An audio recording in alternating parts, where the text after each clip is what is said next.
Hey everyone. Hi everybody. Hey, Michelle and Dilek here. We're taking over NAHA.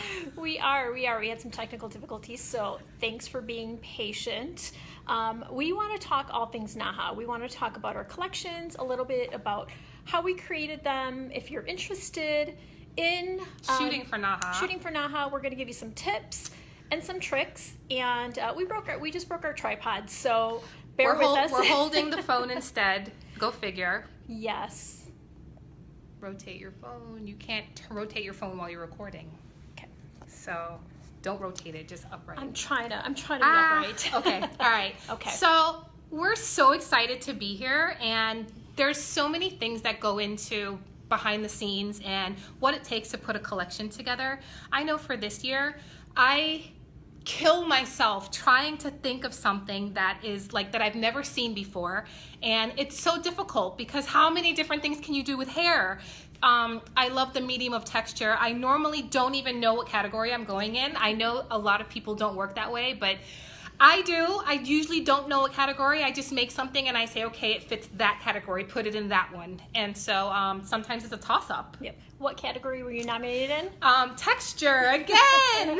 Again. So this is your second time, right? Yeah, yes. Okay. What about you? Don't rotate it. I need to sit still. I was nominated in finishing and styling. So again, like you, I love all things texture and incorporate it in everything that we do. It is so important when you are putting together a collection that you develop a concept, and from that concept is kind of how it rolls into like 500 different ideas. Do you ever have a pretty solid idea of what you're doing? Oh my God, never do I have a solid idea. Like I'll look at things, I'll look at images, I'll look at art, I'll look at fashion, I'll look at makeup, and I'll start creating because you have to start somewhere. And 2 days in, I'll look at it and it will be the ugliest thing I've ever seen, and then it's like 5 garbage bags later. So, but the beauty of that is those 5 garbage bags spark other ideas, and it leads me to something else, which ultimately leads me to what I ended up doing. Hence that collection that I did with the balls. Yeah. It was 2 days before we were to shoot it. And I was not in love with anything, and I called you in desperation, and I was like, I hate everything, but I have this idea and I want to do this thing with balls of hair, and I don't know if it's stupid or crazy, and we have 2 days before we shoot. And what did you say?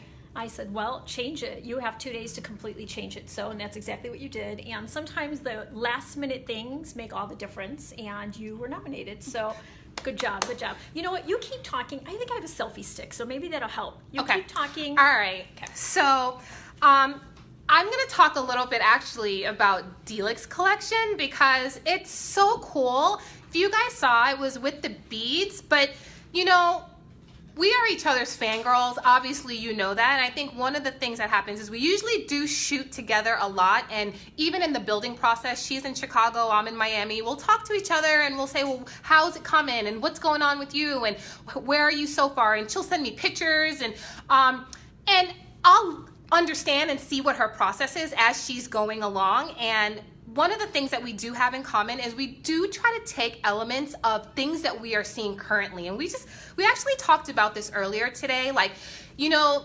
NAHA is really, in my mind, the most elevated awards show that exists in the beauty industry. Like, I think it's like, it is. It's been compared to the Oscars, but for the hair world. And so when I look at those images, I know as a stylist years ago, when I would look at the NAHA images, I was floored. I was blown away.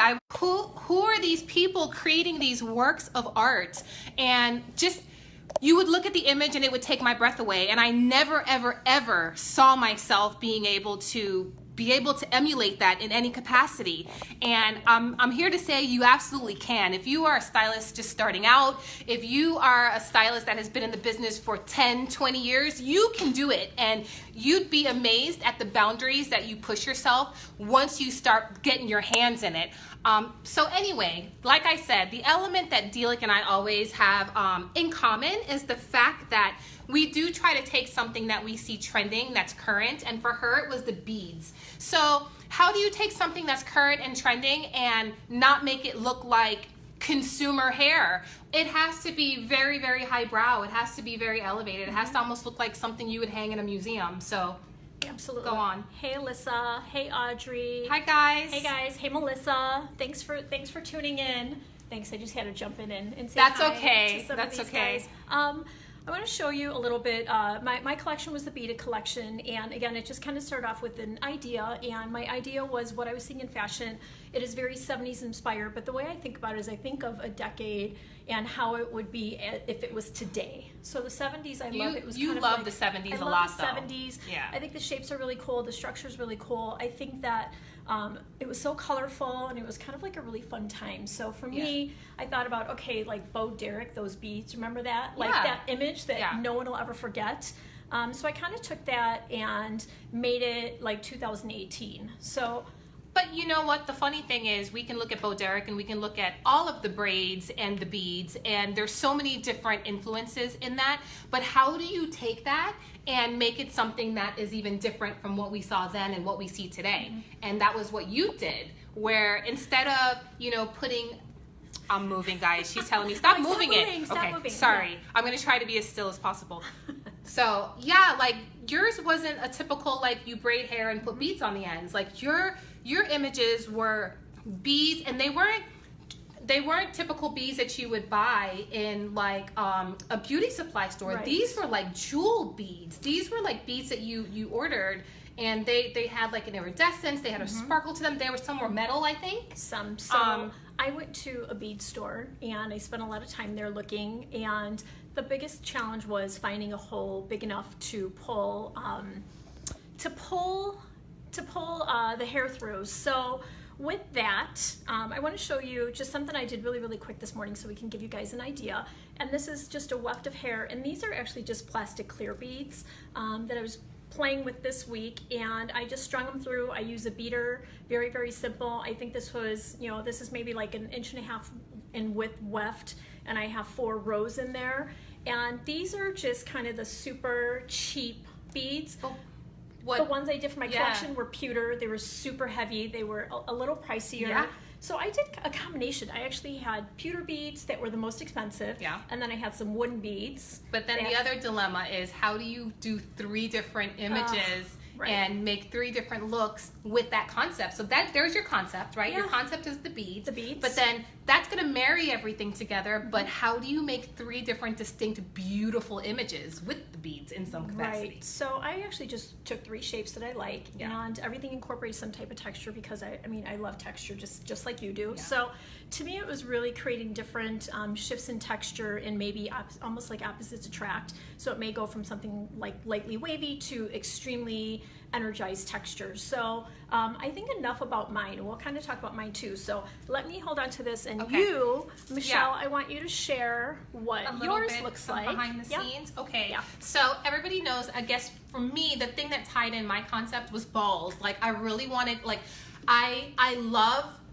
texture. I love tribal hair. I love going into the archives and seeing, like, things that have come from, like, the continent of Africa, and I love the shapes and just shapes that are out of the ordinary, and putting it with a shape that we're familiar with. So for example, I did those balls and I made a bob out of it. So hence we have a shape that we're all familiar with, which is a bob, but we have an element that's out of the box, which is those balls in the shape of a bob.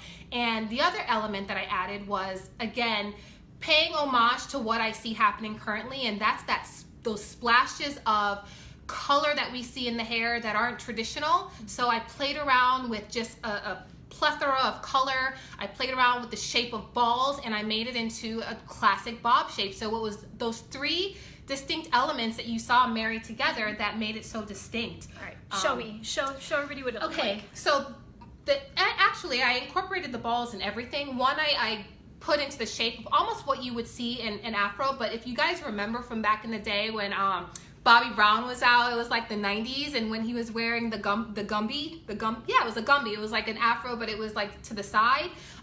So I took that shape of the Gumby that was reminiscent of like the late 80s and the early 90s, and I incorporated those balls again. And basically, those balls were tufts of hair that I created texture in, and almost like when you think about cooking and how you like roll a dumpling and create, like I would just palm roll and palm roll and palm roll until I got a round shape out of all of those balls, and had them sitting on a table, and then I just started to build. And I used glue, and I used a wig cap. I mean, tons of spray, tons of hairspray to kind of get that compact and really kind of have it be like very firm.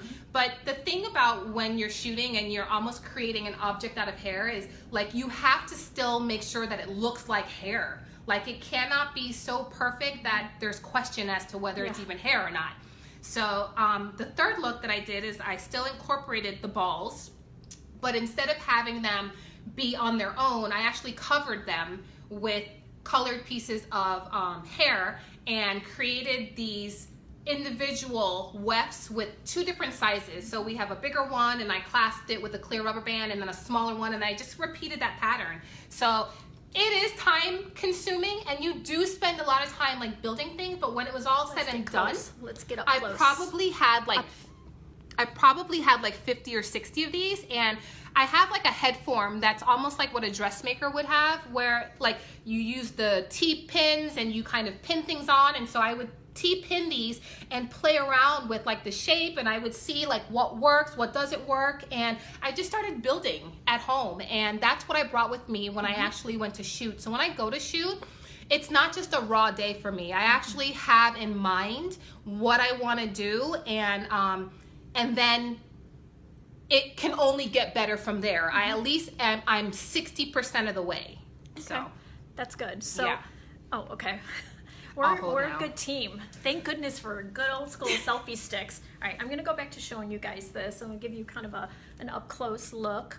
And these are kind of just, again, the really cheapo little wig shop beads. And but then show them like the cool, like the tape behind it. Like that's a cool trick too. And most people would be like, well, how do you stop those from sliding? Well, for my shoot, I stopped these from sliding. I use the cylinders that you would use for extensions, like the kind of the ones that secure extensions. The metal ones. The metal ones, yep, the yeah. metal cylinders. The links. The links, correct. So for this, just because I didn't want it to slide, and usually when I'm playing with shapes on a weft, I actually just put a strip of tape in there. So that lets me create angles and sharp lines. And then of course I remove this and replace it with those little cylinders. This, I want to show you what these look like. These come in different colors. These are, can you kind of go down here? This is just a package of these. I actually, hindsight is everything. When I was creating my collection, I had to do it over? Yes, yes. If I did have to do it over again, I went with the pewter beads. They were so heavy. They were really kind of, it was about capturing the moment and capturing that. It was really sophisticated. It looked really, really expensive. It looked really expensive. I know it was that. Expensive. However, these little plastic beads are like $5. And a quarter of the weight. And a quarter of the weight. Do you feel like that would have photographed the same? I think it would have photographed the same. I like this to your teeth. Okay. Thanks. And what else I did is there were colors that I was playing with and I couldn't find them in the beads. So I was using spray paint to color the beads. It was winter, I think it was like December. I was outside trying to spray paint. Yeah. Always look like a weirdo to the neighbors, always. Drying hair wefts out there in the sun, trying to get different shapes and ideas. So I think you just have to be open. And then of course, just playing a lot of mistakes, a lot of, this doesn't work, I don't like this, I have to try something else, what am I thinking, all of that. So I think that's part one. That's the biggest part of it, is developing the concept and the technique. And then there's 3 other elements that are super important, and that's really telling the whole story. And that is your photographer, your makeup artist, and your wardrobe stylist. So we have a team that we've worked with for several years. We love these guys. Roberto Ligresti is our photographer. Nico Kafalis is our wardrobe stylist, and David Madrich was our makeup artist for, I think the last 7 shoots that we did. And the thing about it, it's a formula for us. Like we don't, there's almost like an unspoken language when we work with that team. They can read our minds. They understand our style. They understand like our work ethic. They understand kind of what we're looking for. It's unspoken, and I said it earlier, it's kind of like a quiet storm. It's that perfect moment that all of it has to come together, and it's not just us, and it's not just the hair. It has to be the lighting and the wardrobe. It's a feeling. You have to feel something when you look at that photo, and if you don't feel something, it's not it.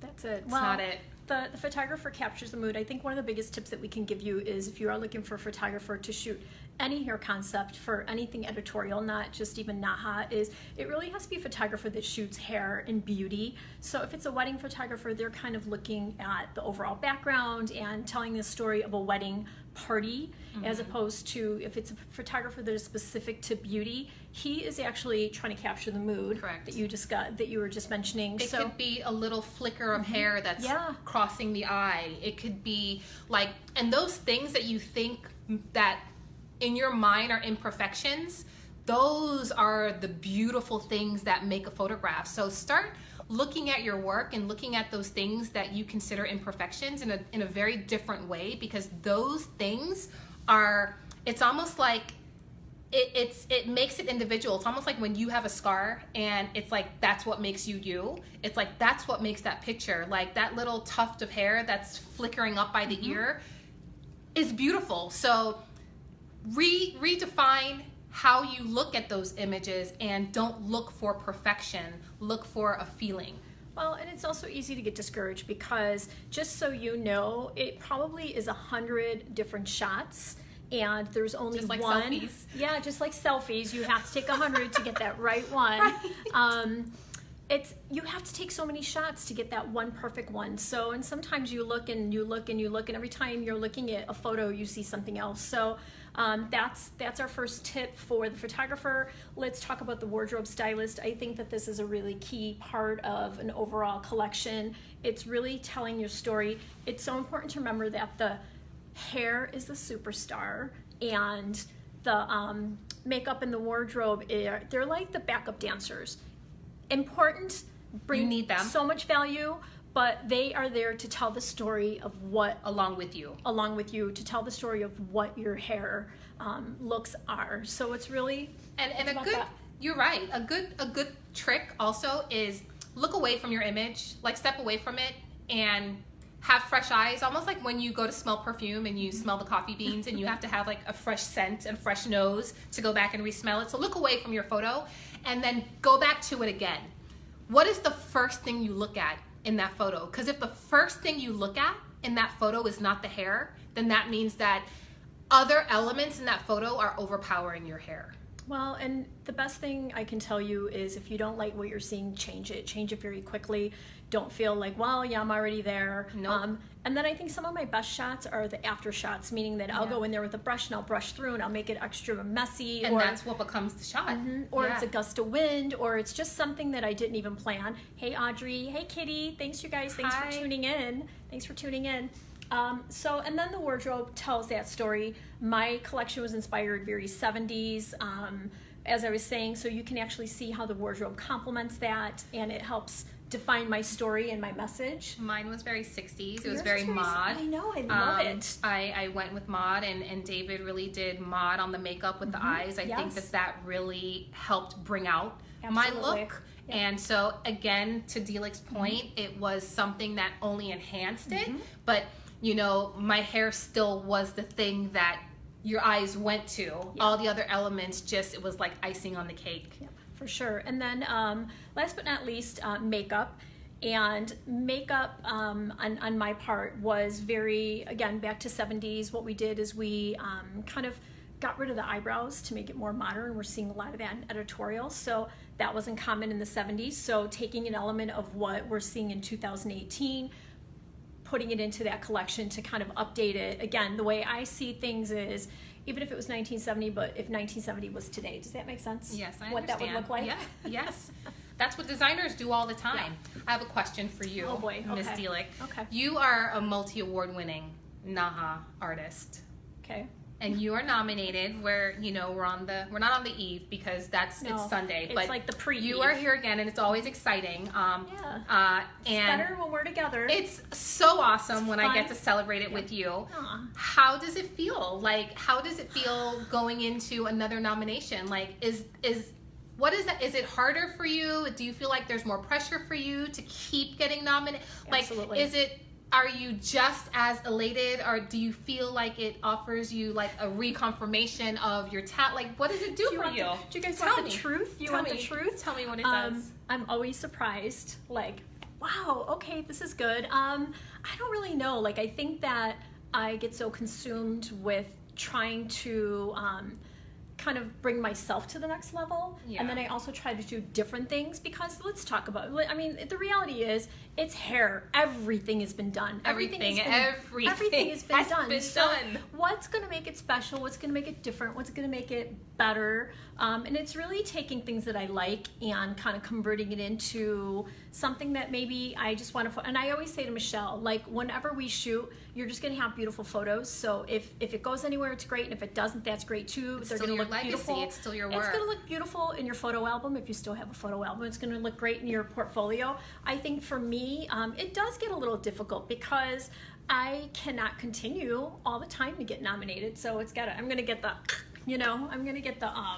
the glue factory move. Well, it's like it's almost like a pleasant torture because you're just like, Oh. you're trying to grasp it and reach for it again, and I swear at the end of it I'm like, I'm done, I'm never doing it again. I know, me and then too. I'm like, all right, is it time to do it again? Yeah, me too. And So, then here we are. Here we are again. We're actually So shooting in a few weeks we're again. shooting in a couple weeks again. And again, nerve-wracking. We have no clue what we're doing. So that's always promising. That's how it always starts. All it takes is one idea, and that idea evolves into so many different things. Is that it? Is think that it in a nutshell? I think that's it. Do you guys have any questions? You guys have any questions for us? I know we broke our tripod, so we're trying not to be too jiggly. So Kitty says, how do you stay creative? Well, she's part of my inspiration. I think I look to her. Yes. Did you know that?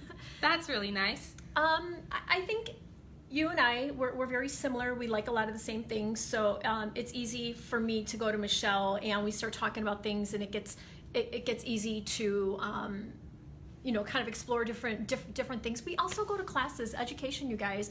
We go to classes. Fashion is a very, very, very big influence for us. And I think it's really kind of feeding yourselves and feeding your soul, and anything and everything that is what you love. I think that helps you stay creative, really. I agree. I think, also we're around a lot of artists all the time. So creativity, like, feeds creativity. And it's not even so much that, you're doing these insane out-the-box things to spark creativity. Sometimes it's just seeing something that you haven't seen before. Sometimes it's just being around another artist. Dilek said that I help her to stay creative. I'm actually gonna say very similar. It's no secret we are around each other a lot. We do share a common thread in that we do really, really love the way hair ties in with fashion and makeup. Like, we couldn't be any more girly in that respect. Right. So I think because we have a love of those two things, we look for hair to carry a certain sort of cachet to it. Mm-hmm. There always has to be almost like something you might see on a runway, something a designer might put, John Galliano, or you might see, it on a runway for, some of the more out there designers. So I think that's really what it is. It's always constantly looking. Social media plays a role in staying creative, because sometimes you look at these new artists and these new hairstylists that are coming out, and they're doing things in ways that we haven't seen before, and sometimes it's just fun to dissect how someone did something. So I know that's like a game I play. Like, I'll look at images that different artists put out, and I try to figure out in my mind, it's almost like a puzzle. Like, sometimes I'm like, how did they do that? And in my figuring or trying to figure out how did they do that, it's usually not the way they did it, because sometimes it's impossible to know how someone did something by looking at it. So then I create my own. So don't ever be afraid to make up your own rules. And if it's sticking a piece of tape behind beads from falling off, or if it's taking hair and rolling it in your palm to make it into a ball, like, sometimes you are the inventor. Sometimes it's you. Was that the short answer? That I don't ever have a short answer, but Michelle has an analogy for everything. I do. My Sorry, attention span- Kitty. Sorry, my- Kitty. Was my- I boring you, Kitty? My attention span's this big. I'm like, what are we talking about now? What was the subject? I do come But- back to the point. Yes. But here's another thing that actually helps us both be creative, and I'm going to speak for both of us, is we work for Matrix, as well as we are the creative directors for the Salons by InStyle. So staying creative, we are immersed among 11,000 hairdressers. And then with our Matrix family, we are a part of a community. And that community Gosh. And so is many, like there's inspiring. I think six or seven other artists that were nominated from our team as Yes. well. So like Yes, 7 consider nominations in consider total. the fact that we're just around that caliber of talent and skill level. Like something has to rub off, right? Right. Well, I mean, for sure, Christopher Benson, it has 3 nominations. Oh That's my crazy. gosh. Danielle Kiesling Yes. is nominated. Nick Nick Stenson is nominated. Carrie Ann is also nominated. gosh, hi, Hey, Carrie Ann. Yeah. So we're excited and very, very proud. I mean, Yeah. that's a lot of nominations for us. And I think that when we're at a hair show and we're working in the back room and you see somebody doing something and you're just like, oh, that's cool. How'd you do that? How'd you do that? And Yeah. then you start thinking in your own head, like, oh, I would do that, but I would do it like this. Or I would So- do it in this shape, or I would do it in this shape. color. So that's kind of in addition to what Michelle was saying as far as staying creative. It's really surrounding yourself by what you want to become and around people that you admire. That will keep you creative. That will keep you one step ahead. This is never a boring industry. So with that said, I think sometimes you kind of have to search for it and also be it for others. So great question. Do we have any more questions out there? I think that we are trying to tell you guys so much information that we are not coming up for air. We should do a class. We should do a class. Hey, maybe we should do. Maybe next that's year. our next move, yeah. Thank you guys for joining us. We hope that you got some great tips out of this. We hope to see Audrey and Kitty perhaps throwing their hat in the ring and venturing into the NAHA community. Yep, and we are looking to actually do some classes and share a little bit more of our knowledge. We always have requests for it, so if it's something that you're interested in, you want to know more about it, DM us, Dilek Onur-Taylor at Instagram, and Michelle O'Connor Beauty at Instagram. Yeah, I was like, Instagram, what else is there? Yeah. But other than that, thanks for hanging out with us, you guys. Thanks for listening. We hope to have inspired you. Thank you to the PBA. Yeah. Thank you to Hair Nerds. Yeah, thank you to the Hair Nerds. We love you guys. And See you Sunday. yeah, cross your fingers for us. Oh my gosh, yes, please cross your fingers for us. Bye, guys. Bye, guys. Bye.